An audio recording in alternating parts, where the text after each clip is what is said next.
All right, now take a big breath for me. This is Lord. Emmy Westbrook's second doctor's appointment, but already she What? acts like a professional. Super! This one bounces. How about this one? It would not bounce. It wasn't always this easy though, and it will continue to get harder. Every 3 months, Emmy will have to see a doctor for the rest of her life. So how did this all start? You don't know? Yes, you do. Right before Christmas, we noticed that she was drinking a ton of anything she could get her hands on, water, juice, Coke, I mean anything. She was just so thirsty and going to the bathroom nonstop. Amber Westbrook, Emmy's mother, thought her symptoms sounded like diabetes.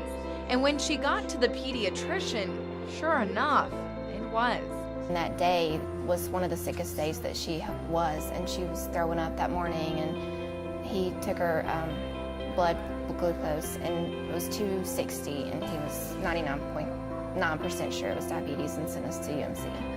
That's when the tears started to fall, and Amber felt helpless. Emmy was told she had type 1 diabetes. I was just bawling in the car. Luckily, he had brought his truck separate, my husband, and he took Emmy so she wouldn't see me cry because she had no idea. I mean, there's just no way to tell your 4-year-old that she has a disease and we're going to the hospital. Me and Amber both break down. We start crying, and Emmy's laying in bed, got an IV in her arm. She looks up, "Don't cry anymore. I feel okay." And that's that's coming from your child. And yeah, you try to be strong for your kids, and it's real emotional on it. With strength and comfort from the Children's Miracle Network staff, Emmy had no problem adjusting. And they made her feel like, she wasn't just a patient laying in the bed. I mean, they would talk to her, make her laugh, and include her in everything. I mean, it wasn't just them talking over her to us. Sit down, I'll give you some fruit snacks. Okay. Now, this is Emmy's new reality. Every morning when she wakes up, we do the finger stick, and then she eats breakfast, and then depending on what she ate and how many carbs she had, and depending on what her number was, is how much insulin we give her. So we figure out the dosage ourselves, which is the hard part, because too much insulin, she can go way low and even go into a coma or seizure.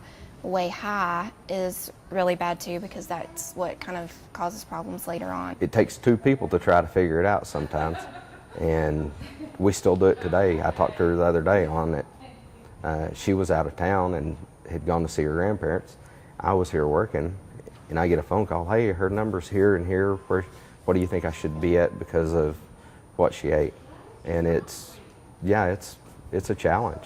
And the other challenge is knowing the side effects and what could happen in the future. They don't know what causes it, why you get diabetes. I mean, and they say sometimes if you're sick or you've had a virus, that can set it off. And she was sick in Christmas with a bad respiratory infection right before we found out. So that could have just set it off. And you hear so many horror stories about blindness, amputations, kidney failure.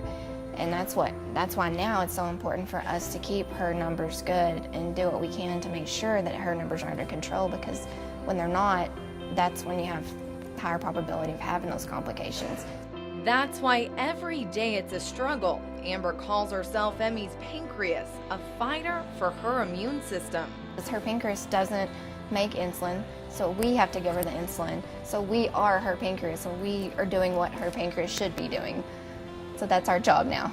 As for Brian Westbrook, he keeps a reminder close by, a reminder of the tough days ahead. It's hard to see your child have to go through that, and you have to give them shots. And at times she does cry and she'll start complaining, "But Dad, it hurts," and I know it does. That's your only answer. You have to do it. But the future is bright, and according to Emmy's doctor, she's doing just fine. I mean, she's so great. She'll just throw her finger out, "Okay, check me," and she's watching TV, playing her games, and ready for your shot. She'll pull her pants down. I mean, she's just great, and she never says a negative word about it. She never says, "I wish I didn't have this. I wish this wasn't," Okay, I'll be watching that Children's Miracle. Yes. Thank you so much for participating. Oh, yes, yes. It helps.